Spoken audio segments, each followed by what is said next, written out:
And there shall be signs in the sun, and in the moon, and in the stars, and upon the earth distress of nations, with perplexity, the sea and the waves roaring, men's hearts failing them for fear, and for looking after those things which are coming on the earth.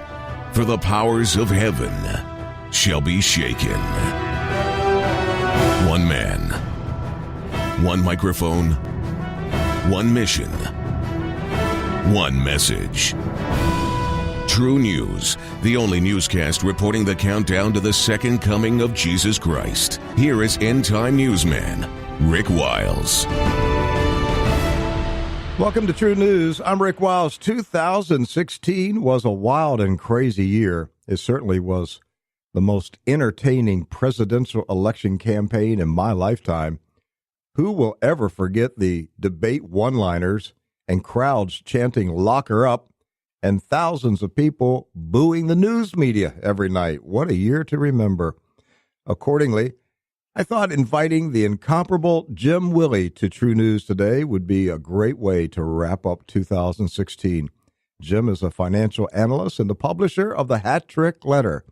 The two-part monthly newsletter can be located at goldenjackass.com. It's the Hat Trick Letter. The website is goldenjackass.com. Jim, Merry Christmas and Happy New Year. We can say it again. Yeah, well, I heard Trump is going to spend a couple weeks to fumigate the White House. That's true. Hey, I have pinpointed the exact date of the Obama recovery. It's January 20th, 2017. Hey, I want to make a comment. This is not intended as a joke at all. As preliminary, we're going to get rid of the gay man couple from the White House.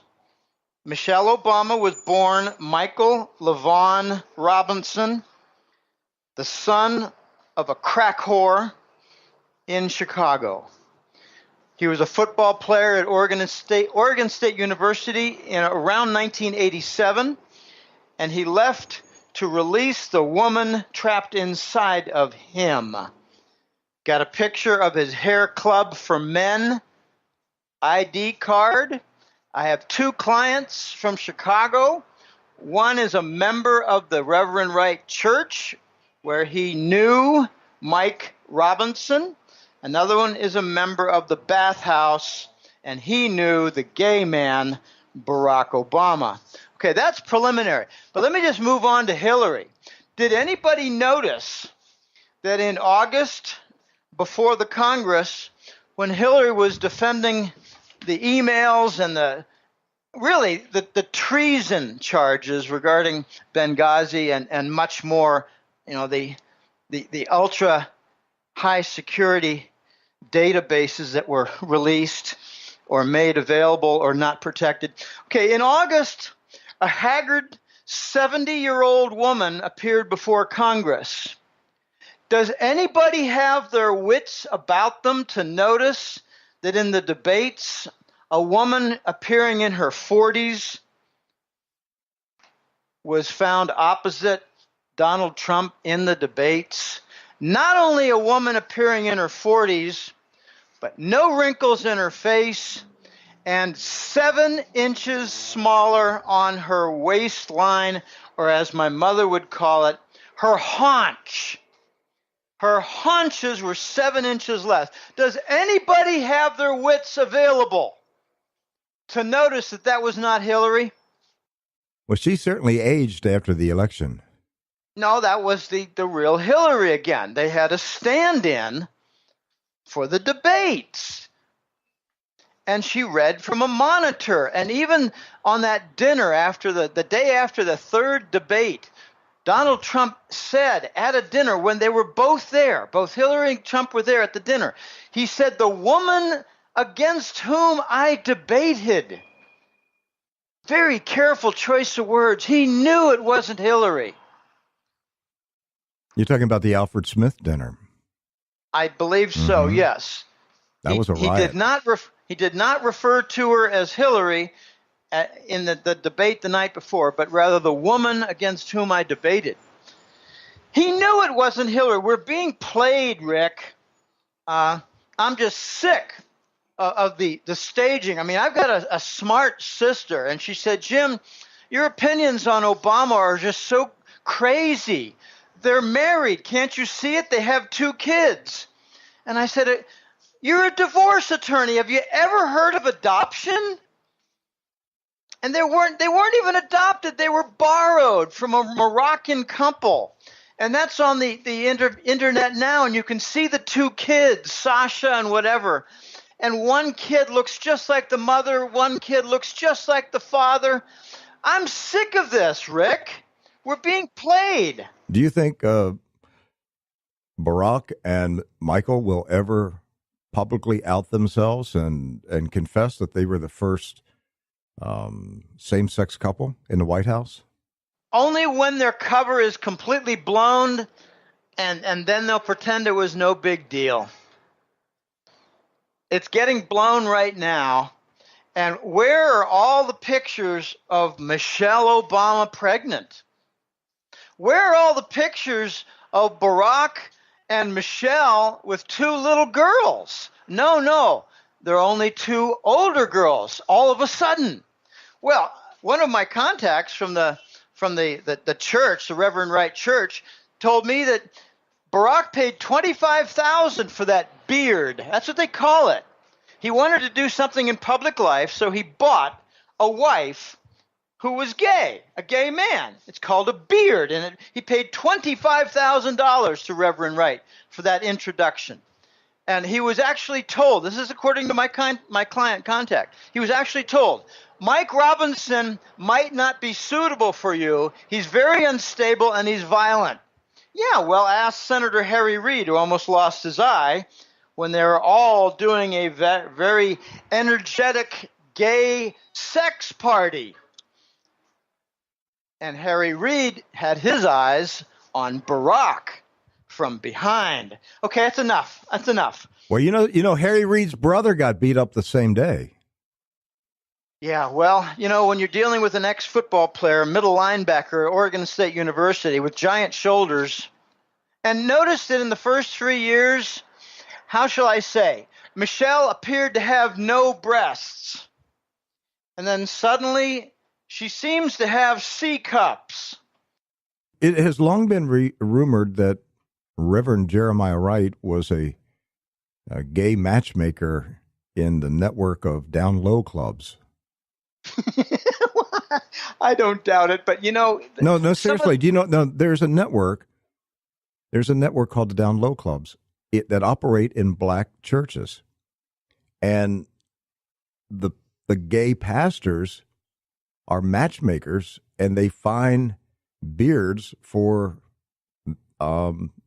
gay men in their church and get them set up. So it looks like they have a normal marriage. And sometimes they're marrying them to women, but the main thing is to provide a cover for them to operate in normal society.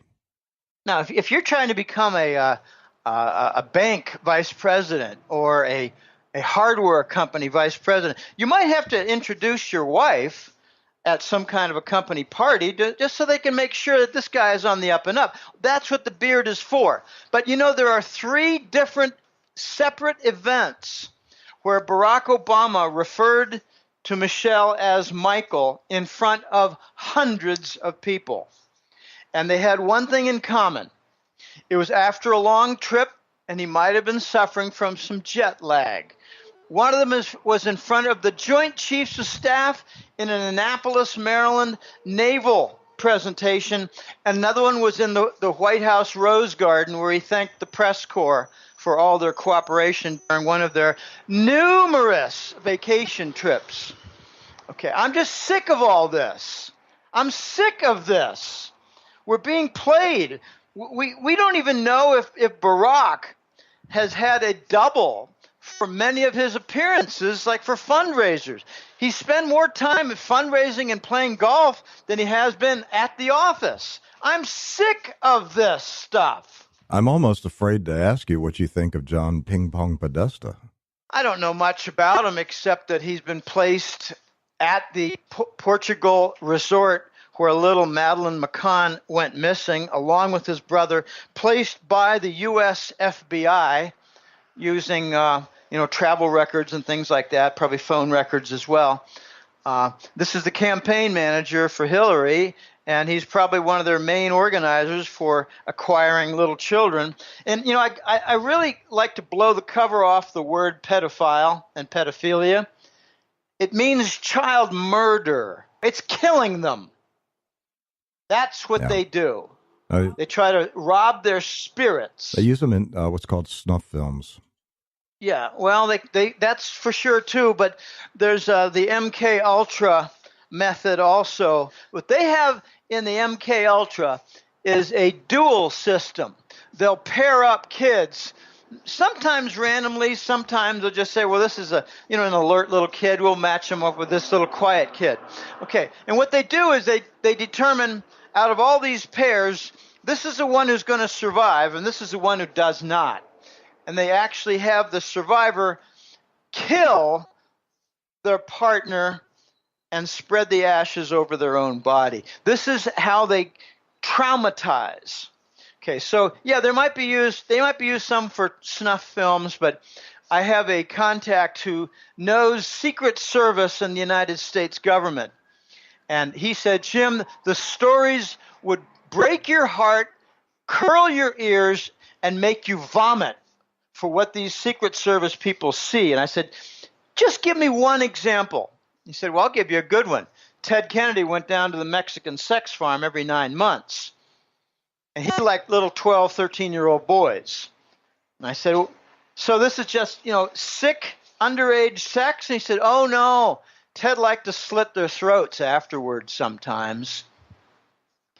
I said, "What, when the little boy wasn't altogether pleasing?" And he said, "Something like that. Who the heck knows, Jim? These are very sick people." Okay, this is what is being unmasked, Rick. And I'm a little bit disappointed in Trump that he's not furthering this investigation. He's not furthering the publicity of it all. He's trying to walk away. Okay, I've got mixed feelings about this because I share your concerns about it. Is he walking away from it, or is he wisely waiting? He just got through the Electoral College. The next thing is the ratification by the House, led by the House Speaker, Paul Ryan, and then the swearing in on January 20th. Is he wisely waiting until he gets in place? It actually is in the White House before he opens up this can of snakes. Could be. It could be. Rick, it could very well be, but I have a little bit more of a realistic, sanguine, and pessimistic view. Trump has talked about cleaning the swamp, but I think he's going to have one leg in the swamp at all times.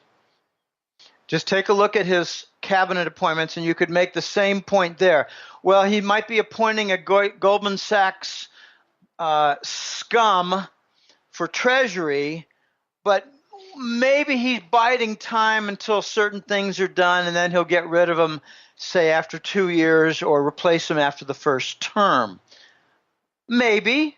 It could be. I'm not going to give him too much benefit of the doubt when I saw some of his picks.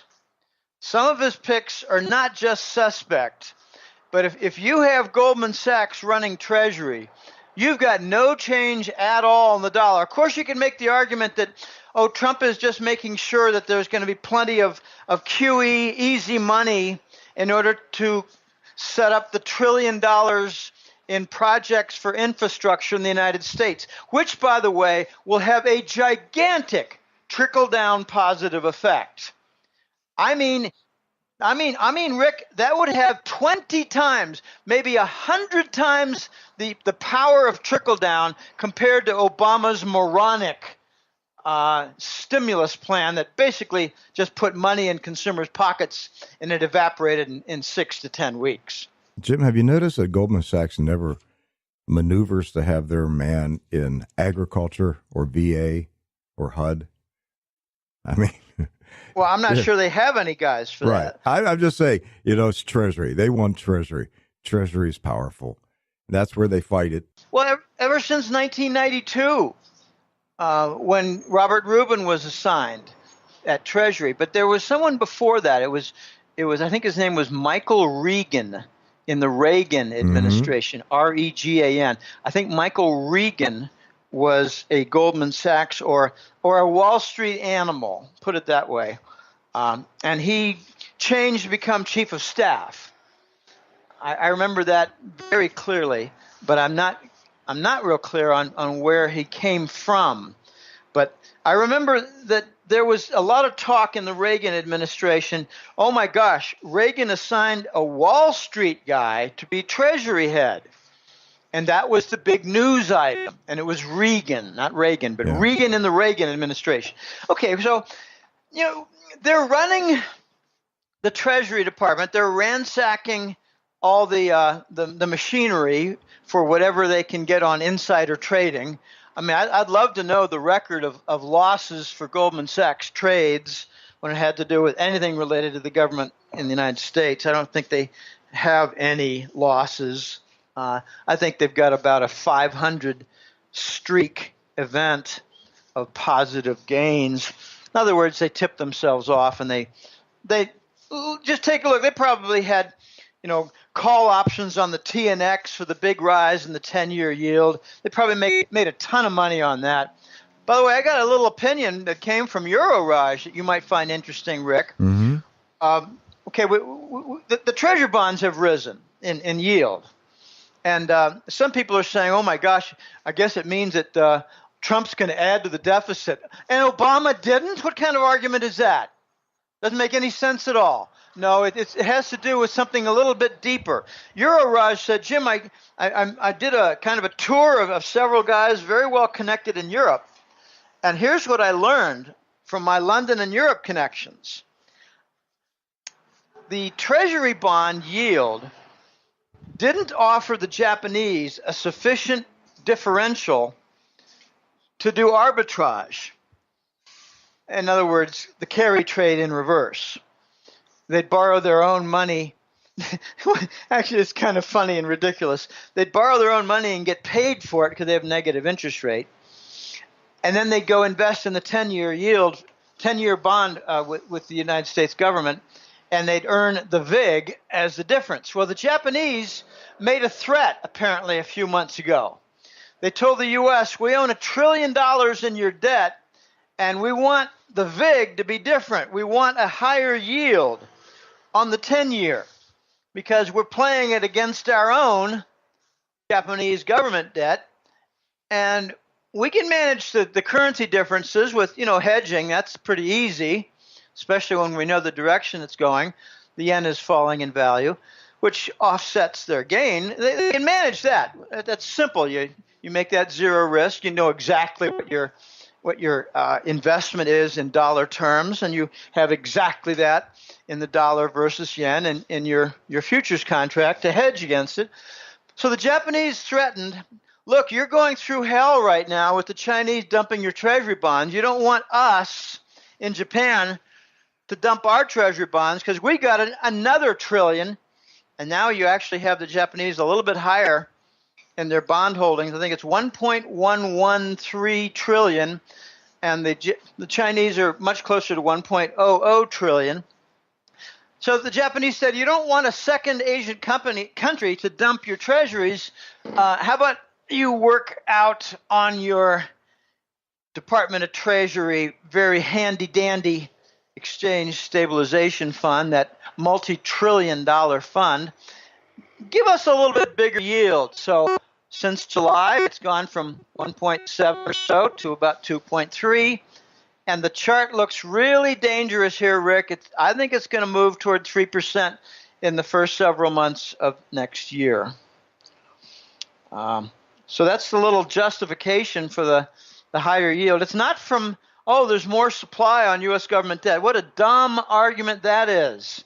Obama has increased, the Obama 2 administrations have increased the debt, I think something like $7 or $8 trillion. And now we've got a new phenomenon. We had a 1.3 or $1.4 trillion deficit last year, the fiscal year. for the U.S. government, and we're on track for over $2 trillion this year. But, we have a sluggish recovery, which in my opinion is the fascist economic garbage. They can't say we have a recession that's vicious. It's getting worse. It's getting worse, and I have my own little methods for telling that it's getting worse from my business and a couple of clients and colleagues who report to me their business, and a carpenter friend in Philadelphia. Lots and lots of different pieces of information. What's happening with car loans and home mortgages? Well, we have something like a 45 basis point rise in the 30-year mortgage just in the last few months. How do you think that's going to hit the U.S. housing market? So we have a dwindling number of applicants for home loans who qualify at the 700 level or 750 level on the what do they call that thing? Their credit report. It has a 4-letter Fair Isaac. It comes from Fair Isaac anyway. FICA? No, I can't remember. Mm-hmm. There's a 4-letter for their score, credit score. It relates to something that was set up by Fair Isaac Company. So you're going to have fewer qualifiers, and at the same time, the rates going up and the amount per month is going to go up. It's still ridiculously low. I find a 30-year mortgage in the current environment to be a risk that I, as a banker, would not take in underwriting a home loan. I'd be suspicious of the person's ability to repay the loan. I'd be suspicious of the person's ability to maintain a job for even a 2-year period, let alone 30. So I think we're going to see, actually, I had a chart of Australia, Canada, United States, Europe, and a couple of other countries for their real estate index. And believe it or not, the most vulnerable right now to a severe pullback in housing prices is Australia. They're being pushed up by Chinese buyers. The Canadians also have a problem. They've had no correction in the last 5-7 years. Neither country has. Canada has a vulnerability for their housing prices pretty much on their Pacific coast from Chinese and Hong Kong buyers. For those who don't know much about Vancouver, it has a nickname called Hongcouver. Is capital flowing out of China? Well, I think so. I think they're realizing that the West is pretty much a doomed Keynesian experiment laboratory. So I believe they're buying up whatever's not nailed down. I think they realize that there are a lot of business potential out there in the West, and they want to capitalize on it. If you're Chinese and you're a multimillionaire, you're going to want to invest in something in Shanghai after all the investment that's taken place in Shanghai. I think you're going to look for some new, fresh ground. Maybe look to buy a property in Auckland, New Zealand, or Brisbane, Australia, or Texas.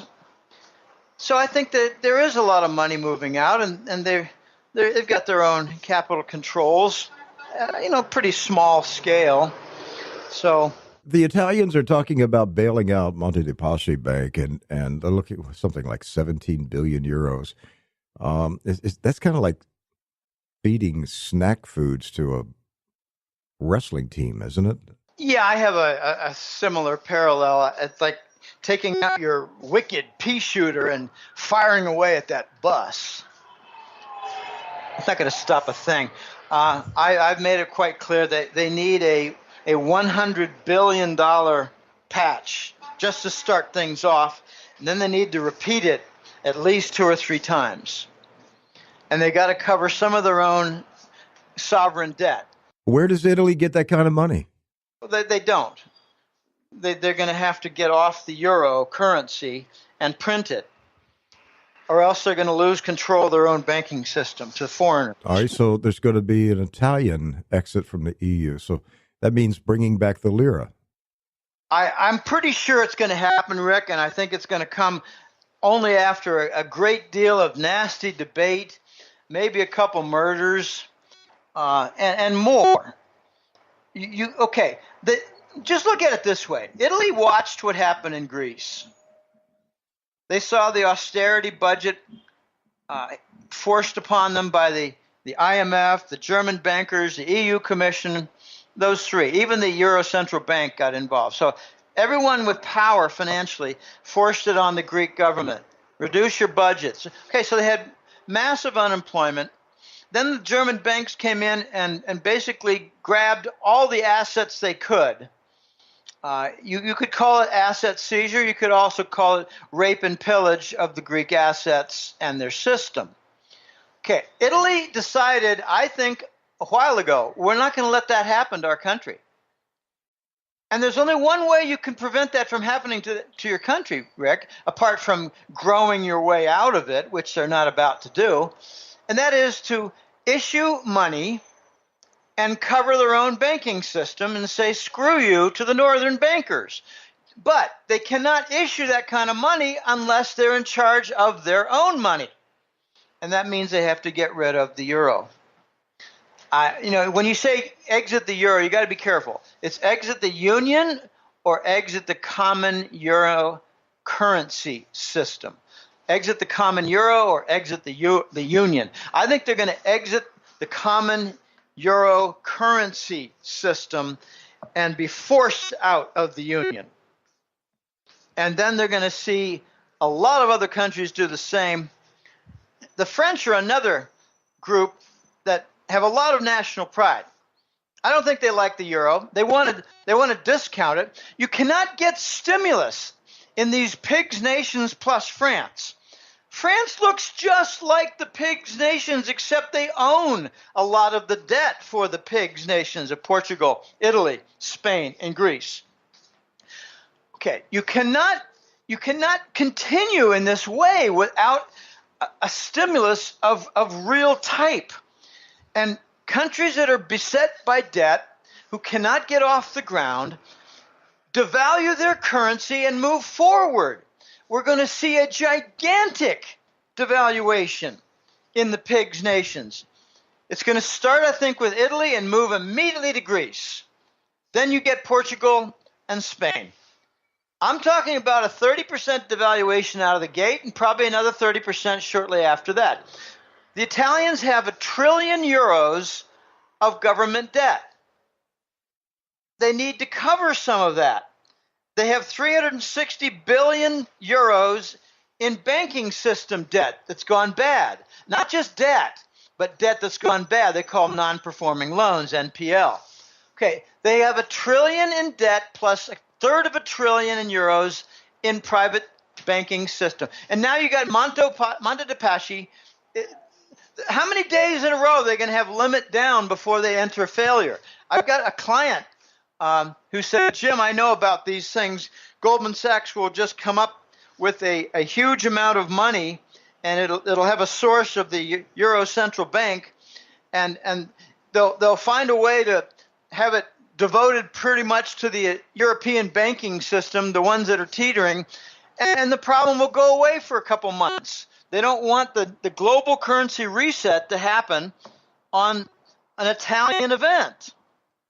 And I say, well, that sounds all fine, but there are way too many threats out there. Now, before I lose my note on the paper here, you mentioned car loans. Car loans are the new mortgage subprime problem in the United States. We don't fix things in the United States. We can't afford to fix things because we don't have adequate industry to fix things with real income. And we never fix things, as Baby Bush suggested, the moron who liked to, kill cats and dogs when he was a little kid for fun, who became president. He suggested that we go out and spend our way into prosperity, because that's what he learned when he cut his economics classes at Yale University. Where are the photos of Baby Bush as a pom-pom cheerleader at Yale football game. Boy, I think that would have been a really lovely photo op for Kerry or Gore to put forward, but that just never seemed to come out, like the damaging photo of Dukakis with his head sticking out of a tank and a helmet on, or John Kerry shown with a bicycle and a one of those protective helmets on his head that make him look like a little pansy. I feel like a pansy every day when I put on my bicycle helmet, Rick, but I continue to do so because it protects what I consider to be my little treasure called my brain. Yeah, we want you to protect your brain. Yeah. Anyway, the car loans are being shoved into asset-backed mortgages all through the United States in their bond industry. They're rotten tranches, and here's how rotten they are. You go out and you get a car loan nowadays, and they give you a 6, 7, or 8-year loan and a very low rate, so that in your first year, like when you drive it home, you're immediately negative equity. You take that 20% reduction from depreciation in your first year, $20,000 car is now worth $16,000 because you drove it home. You're in negative ground on your car loan because you've got extended terms, small payments, almost nothing going to principal in the first year, and a very low interest rate. Doesn't make any sense at all. They're being shoved into mortgage bonds, and they're rotten all over again. The subprime problem is all back to where it was in 2006 and 7, and its major component for making them rotten is the car loans. All right, so, back to Italy. I've got a bunch of interesting information and charts for the Italian situation, and it's really a European situation. We've got the German spread of the 30-year versus the 1 year. It's now risen up close to 2%. It was down at 1% just 6 or 8 months ago. We've got the Italian sovereign bond. This is laughable stuff. Its interest rate for the bond is lower than the United States. Well, why is that? Do they have maybe a better debt ratio versus their GDP? No, they're at 132%. The U.S. is a little bit over 100. The bad loans for the Italian banking system are something like 360 billion euros. The next closest country is half that, at France, about 165 billion euros. And then you have Spain at about 150 billion euros. So Italy is worse than France and Spain combined. Jim, fast forward 1 year, December 2017, will the European Union still be intact in its present form? I think no. Not even close. I think you're going to have a couple of splinters. You can't talk about Turkey with that. Turkey is NATO, but not in the Union. I think we're going to see Italy splinter off. I think we're going to see Greece splinter off. The Dutch are going to have a referendum soon. They're going to have a presidential election soon, or national elections that determine prime minister. I can't keep every country straight regarding president or prime minister. Prime minister is from a parliamentary form where they develop these coalitions, and there's a leader who speaks for the coalition. I think the French are going to, if they're not out by the end of the year, they're going to have one leg out the door by the end of the year because they want stimulus. They're going to reject their socialism. It's going to be quite interesting to watch France because as they try to reject their socialism, they're going to try to retain their early retirement benefits. Oh, I tell you, the French are so silly. They think it's perfectly fine to be 56 years old and collect the national pension. Oh, really? Well, I'm 64 years old, and I'm working like a dog, and I enjoy it, and I'm not about to have anybody offer me a big fat pension for doing nothing, sitting on my duff. But, it's the French way. I guess they need time to eat their wine and cheese and have their funny-looking sideways hat. I don't know. I don't buy into it at all. I think the French are going to be getting out because they want stimulus for their economy, and they're going to realize their nation's bankrupt. Well, Hollande has backed out of the presidential election. Marine Le Pen is the leading candidate, and she wants out of the European Union. And the EU clowns are attempting to punish Great Britain for voting to leave the Union. How far will they push Britain before the UK pushes back? I don't really know, Rick. I don't know. It's a bit of a mystery, but I'm beginning to think that the elite want England to get out of the Union. I know that sounds a little backwards because the British banking system is losing their passport right for the entire industry, where they must pay extra in order to continue doing business with the EU continent of countries. So therefore, there are a lot of different businesses that are relocating to Germany. I think Frankfurt is already going to grab a good slice of that. But here's a reason why the elite might have wanted all along for England to get out of the Union. Well, here's a preface. Why is it that Jacob Rothschild made a cool $1 trillion on his bet that England would get out? So he probably pumped up the press saying it would never happen while he was betting the other side and made $1 trillion. To me, that means a few things. It means the press continues to be polluted, but it also means that the elite wanted England out. Why would the elite want England out? Because it can become an island outside the sewer called Europe.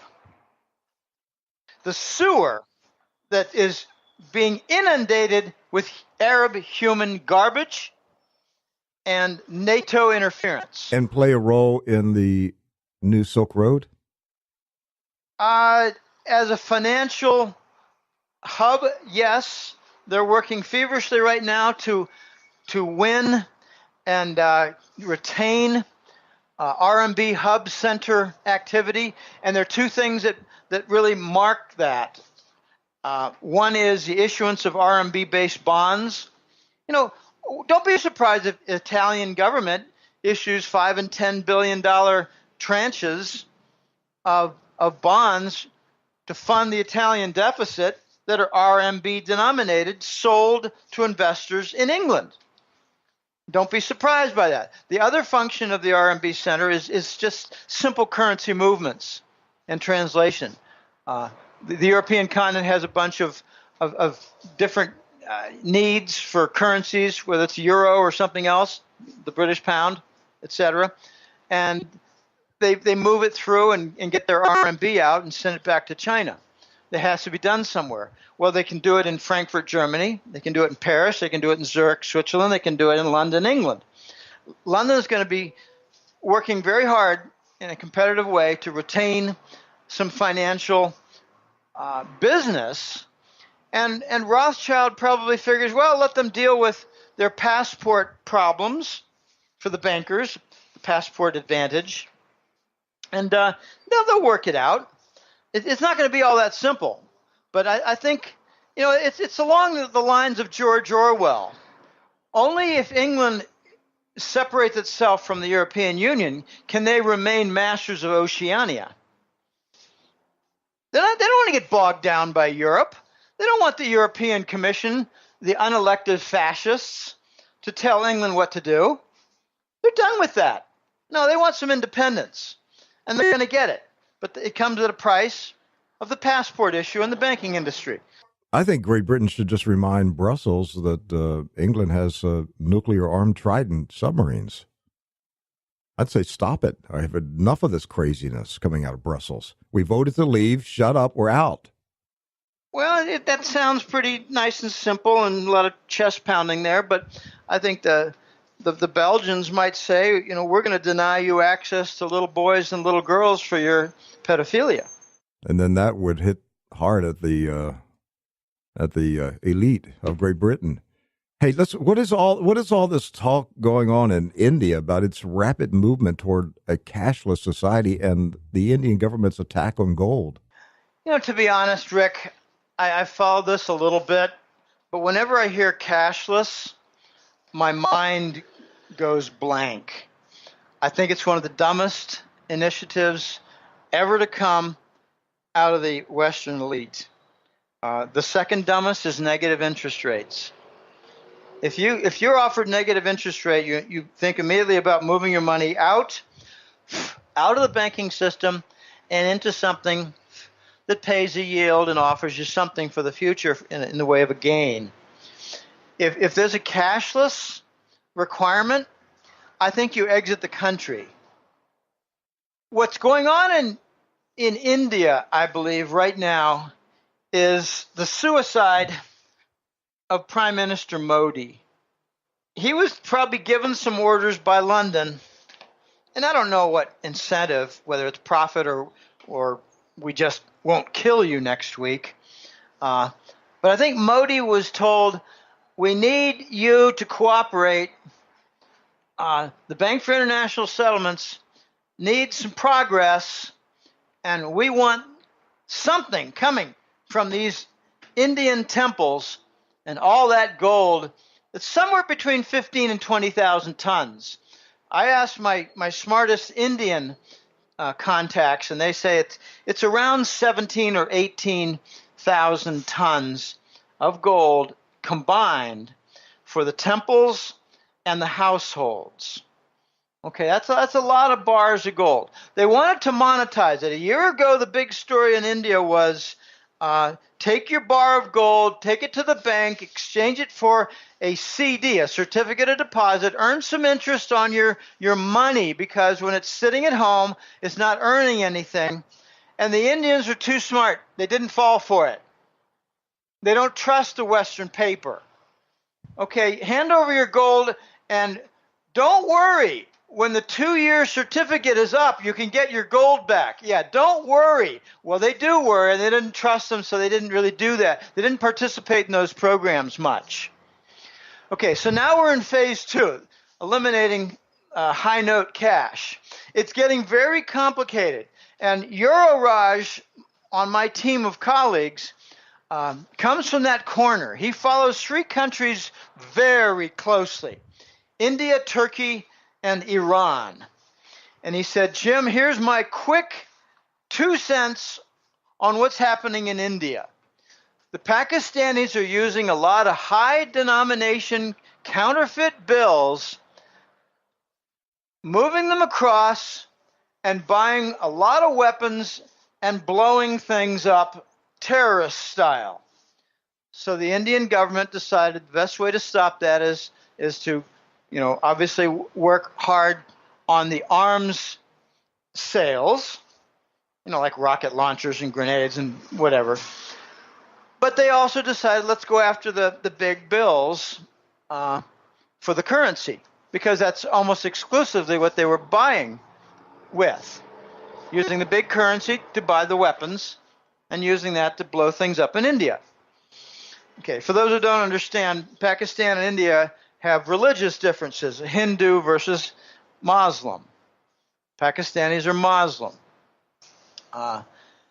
Very complicated, but what I'm hearing now, that we've been in this for over a month, is that several industries, the jewelry, leather, a number of other industries, are all really flat on their backs with big declines in activity economically.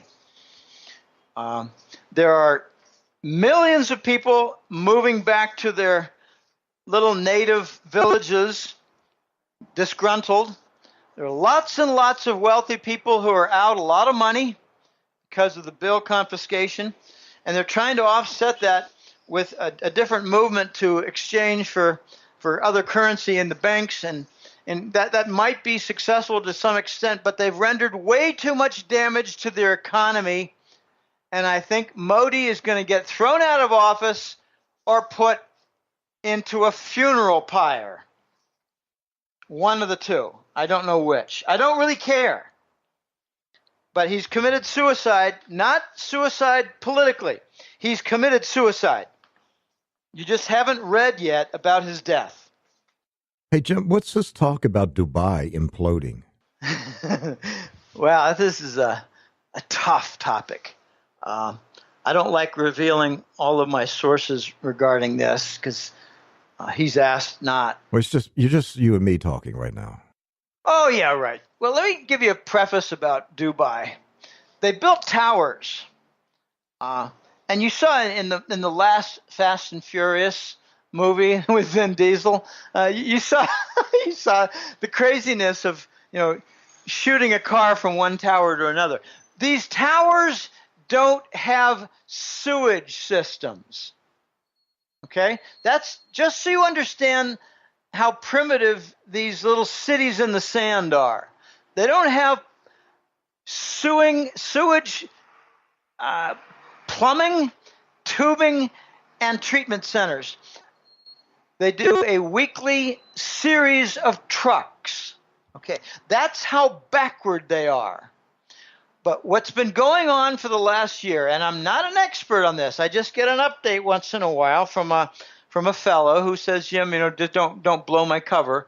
What the UAE princes are doing. UAE is United Arab Emirates, and they've got Dubai, they got Abu Dhabi, and they got a couple of other, but those are the two big ones, the wealthy ones. Abu Dhabi is the major wealth center in UAE. What they're doing now is reacting for the last year or more to a severe decline in income. I was told 4 years ago they're peeing in their pants for owning over $1 trillion in U.S. government debt, treasury bonds. Overexposed because they were lazy. I actually got an offer. This is kind of funny. In 2014, I got an offer from a fellow in Abu Dhabi wanting to hire me and retain me for advice on how to diversify out of treasury bonds. And it didn't go anywhere, not because of any error I made. It's because I think his princes got a hold of him and said, no, we don't want to expose our vulnerability and stupidity and laziness to the Western world through a newsletter writer who's got a big mouth. That's me. So they've got all this exposure. They've got all this, 50% lower income. And they've got all their lavish spending. You want to wreck someone who's really wealthy? You put him on a 15 to 20 year period where he can be lavish and blow money and not have any consequence, then cut his income in half. Oh, my goodness. So he will not cut back on, say, welfare, rice and beans here in Latin America. I don't know what they use for welfare in Arab countries, but they do have their welfare for the poor. But you don't cut that back because they'll storm the palace. Okay, so you cut back in lots of different ways. What they're doing in Dubai right now is financial fraud. They're hiring Western companies like McKinsey and Ernst & Young, I think. They're hiring them to falsify documents and to seize assets from businesses located in Dubai. But what they're basically saying is, we want you to leave, but your money to stay behind. You have 100 different banks shut down in the last 2 years in Dubai.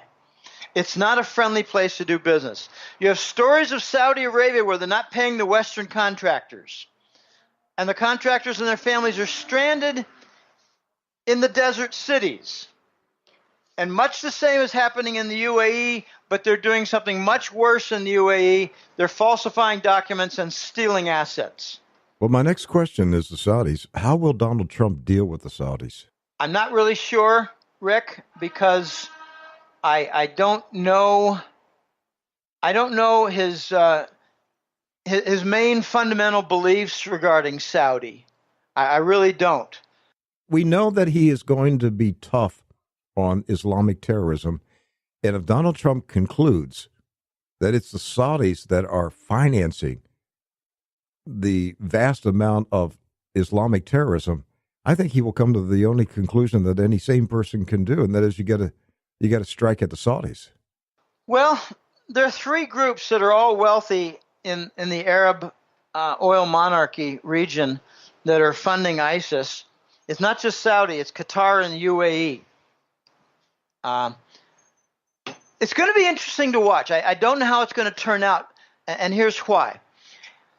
He has made statements that he wants to end the terrorism. He wants to clean up ISIS. But I don't know that he's going to go after the origin of ISIS, which is in Langley and the U.S. government. Do you? Okay, let me bring this up. Is the CIA running a disinformation campaign to undermine President-elect Trump before he enters the White House? I don't know. I don't really entertain questions like that. I don't know. Okay, we'll move on. I believe. Let me try a little bit more though. I don't know, but I do have quite some certainty that the press networks have been engaged in smearing and lying about Trump for the longest time. And I believe the ties between the executive offices and Langley are tight.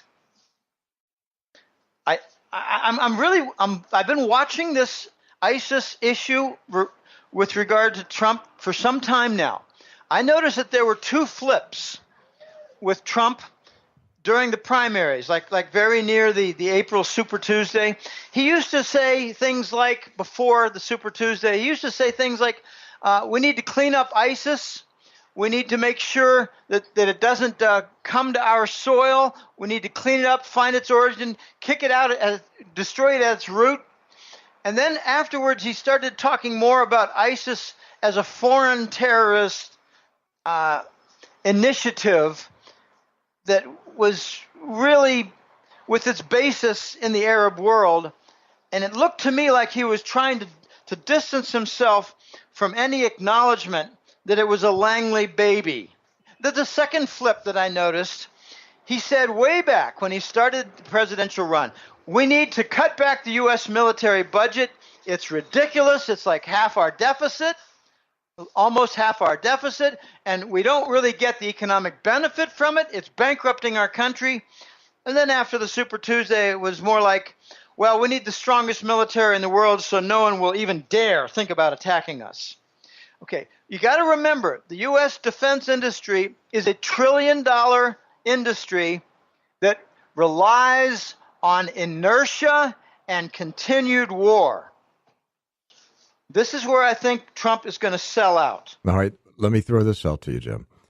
He has front-end loaded his cabinet with 4 or 5 retired U.S. generals. Is he stacking the cabinet with retired generals in preparation of a confrontation with the CIA? Possibly, yes. I thought you were going to ask in a different form. But yes, first of all, I think the generals constitute a civilian coup d'etat. All right, you want to elaborate on that one? There have been a lot of talk in the last year or two about how the military and all the dismissed generals and admirals, 500 of them, have been organizing in a movement called America First. They've had regular meetings in Idaho. Are you talking about General Paul Vallely?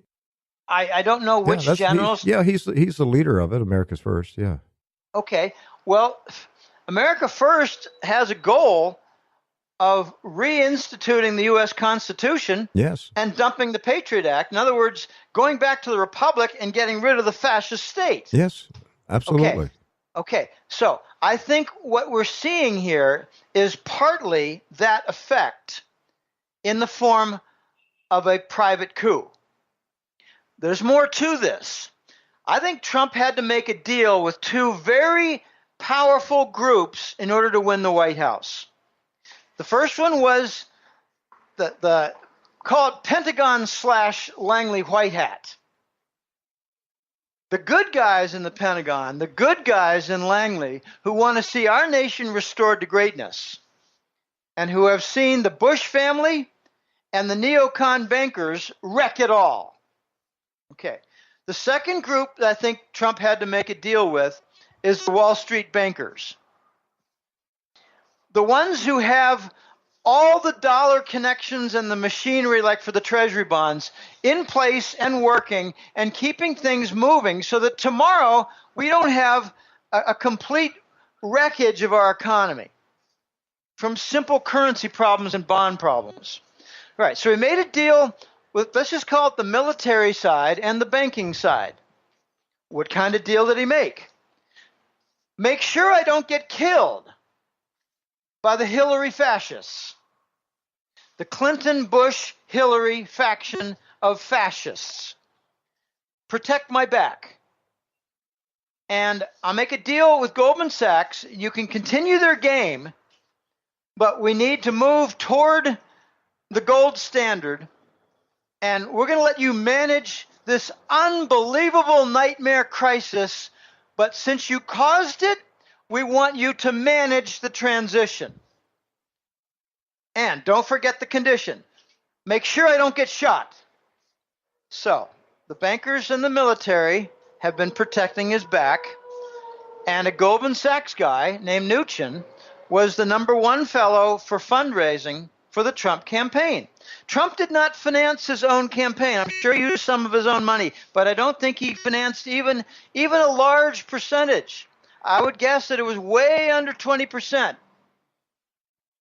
And a lot of the fascist neocons, and you know, you're starting to see the element of the fascist neocons. They cut across parties. I've had this argument with my brother many times. He said, Jim, neocons Republican. I like the Democrats. I like Obama. He's from my district. I said, John, you're an idiot. You're Phi Beta Kappa, economics and political science. You don't know anything about money, and you don't know anything about fascism. All you know is stuff you learned in a book, and it's all very, very neat and clean, but it does not apply to this real world because the fascist neocons are both Democrat and Republican, and you're so slow, you're so dumb, you didn't realize that the State Department from the Bush II administration is basically the same people in the Obama State Department, and their little pet project was called Ukraine. Where have you been? And he said, well, I don't know about all that. All right, Jim, as we're down to about 2 minutes here. So Barack Obama on a Friday made a threat here in December. He made a threat that the U.S. would strike Russia at a time of its choosing and a way of its choosing. That was on a Friday. He made this comment on NPR, on National Public Radio. And actually, the story came out Thursday night. On the following Monday, 2 high-level Russian diplomats were assassinated. Is there a connection? Well, let me just say that the assassination in Turkey appeared to happen without any pool of blood on the floor. Did you not notice that? Well, for 5 shots in the back, I was wondering where the blood went. There should be a lot of blood. It wasn't a shot in the head, but you do just 2 shots in the chest, and you're going to see a lot of blood, and I don't see any on that picture, so I'm not sure what that was. But let's assume it's real. I think what has happened now is Brennan of the CIA, who does not like Trump, is trying to sabotage the Trump administration before it even is inaugurated by setting him up with intractable problems with respect to Russia, so that Russia might actually say, look, we're going to take 6 months off. We don't even want to talk to you, Americans, because we're still dealing with some of your violence.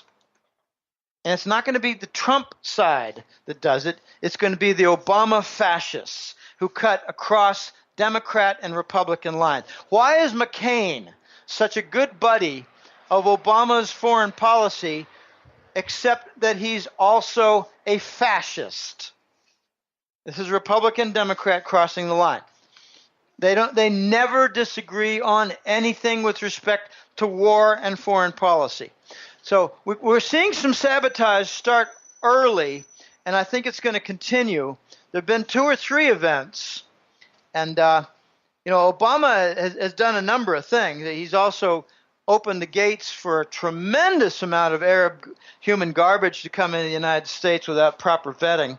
Since when do they have the right to come into the country without passing the immigration requirements? Oh, I know, so they can vote in November. Yeah, I get it. there's much more. We're going to see, I think, the climax of this Russian issue with respect to Trump coming up with the appointment and debate for Rex Tillerson, ex-CEO of ExxonMobil, because he received I can't remember exactly, friend of Russia or a friend of something award, basically a friend of the Kremlin. He got an award a few years ago. For what? Doing honest business with Russia. Do we have to be at war with Russia? I mean, I'm an independent thinking person, and I resent the fact that the Rothschilds and their bankers and their media networks are telling me that Russia is an enemy and lying to me about what was done in Ukraine when I know full and well it was a $5 billion State Department project run by Victoria Nuland and the Mossad of Israel to overturn in the Maidan with thousands of vials of amphetamine and rooftop snipers who were hired to create this Ukrainian regime that recently, by the way, Rick, has been told you're going to be orphaned as of January. I think we're going to see some pretty interesting events take place in Ukraine in the first few months. I haven't been thinking about Ukraine and what is going to happen there when Trump comes into the White House. Orphaned. They're told you're on your own. You're not going to get U.S. State Department assistance. Now, why would they say you're orphaned if they weren't already on U.S. assistance? That's right. Why are they on U.S. assistance? Because we did it. Oh, gosh, I covered very well the Maidan events and the snipers and there are lots and lots of accounts of the 10,000 vials of amphetamine passed around. Let them all go crazy and let them all break things. Let's not leave out the cargo planes that hauled the gold out of the Ukrainian central bank. Right. Well, no, you don't understand that, Rick. That's to the New York Fed for safekeeping. Oh, okay. They wanted to make sure that the Ukrainian central bank had their gold. They'll never see it again, just like the Libyans will never see their 144 tons of gold. That's right. Or the former state of Yugoslavia. I suppose I'm not really clear on that story. Yeah. So we've got a lot of events coming up. I like to repeat that I believe Trump has one foot in the swamp. And I don't know, I have experience in cleaning things up. I used to be a property owner outside Boston. And if you want to clean up the unbelievably messed up basement, you got to put some boots on and get down there. If you're going to clean up an area that had a sewage leak, you got to put some boots on and get down in there. And another thing, Jim, if you're going to drain the swamp, don't hire alligators to do the job. Well, we don't know exactly what Mnuchin is all about. He's spent more time producing movies than he has anything else in the last year or so. But 2 years ago and 3 years ago, I think he was involved with the private equity that were taking on hundreds of properties that were foreclosed. And he made some money, but he got out of that. I don't know what his agenda is, Rick. Will Trump be pro-gold? Oh, I think very much so. And it might lead to his I hate talking this way. Yeah, let's not even go there, yeah. Yeah, he might end up on a long list with Buchanan and McKinley, but not. Lincoln is kind of that ilk, but not quite. He owns Continental Dollar and all. It's a very, very ugly scene. But let's just put it that most presidents who run on the gold standard don't live long. Let's just leave it that way. What about FACTA? Well, you think he'll repeal FACTA? I think FATCA is going to be repealed with the launch of the new dollar because the U.S. is going to lose control of the internationally held dollars. And that'll be the end of the FATCA story. End of the FATCA nightmare. All right. Jim, Willie, if you want more of this man's insight into the financial affairs of the world, you should become a subscriber to the Hat Trick Letter. Go to goldenjackass.com, goldenjackass.com. It's the Hat Trick Letter. Thank you so much, Jim. Happy New Year. We'll see you in 2017. It's going to be a wild ride the next several months, Rick, and I hope you have me on again as we can cover the progress for this development, because I think it's going to be a very dangerous road that we travel on, especially when it's extremely clear that the dollar in its current form cannot continue. All right, we'll have you back early 2017. Jim Willie, the Hat Trick Letter, goldenjackass.com. All right, thanks for having me. Bye now. Well, thanks, Pastor Rick, for that interview. And this interview was pre-recorded, and so we're presenting it as a special presentation for our listeners this week, the final week of 2016. And since it is the final week of 2016, if you've not had the opportunity yet to get your end-of-the-year giving in, we'd like to encourage you to do so. The best way to do that is to visit our website at truenews.com. That's TRUNEWS.com. And on the homepage there, right at the top, right below the True News banner, you're going to see a red button that says Donate. And you can quickly and easily fill out some information there. We make it very easy for you to give, and you can help us out with an end-of-the-year gift. I'd also like for you to prayerfully consider making a monthly commitment of a set amount for 2017. Make it a resolution, make it a promise, make it a faith promise. Challenge God, put God on alert that you're giving, and let him bless you here in the coming year. Now, if you're using a mobile device, it's very easy to give there as well. Just go to the Apple or Android stores, download our app to your phone, and on the app, you're going to see a heart button at the bottom. Just touch our heart, like we're touching yours, and you can give right there on your mobile device. Once again, we make it quick, easy, simple, not complicated at all. We want it to be easy. Now, I know a lot of people still like to mail in their gifts, and we still go get our mail every day. And we'd like to encourage you, if that's your preferred method, we make it easy for you as well. The mailing address for True News is P.O. Box 690069, Vero Beach, Florida 32969. That's True News, P.O. Box 690069, Vero Beach, Florida 32969. Now, checks, money orders, those are fine. If you are considering sending precious metals to us, we do ask that you give us a call here at our office. We do have special instructions for individuals who are looking to ship precious metals. We have some special packing instructions that kind of help you out. We don't want there to be any problems with you being able to ship your items to us and everything. We want to make sure you get proper credit for what you sent. So just give us a call here at the office, and we'll give you some advice on the best way that you can get those precious metals to us as well.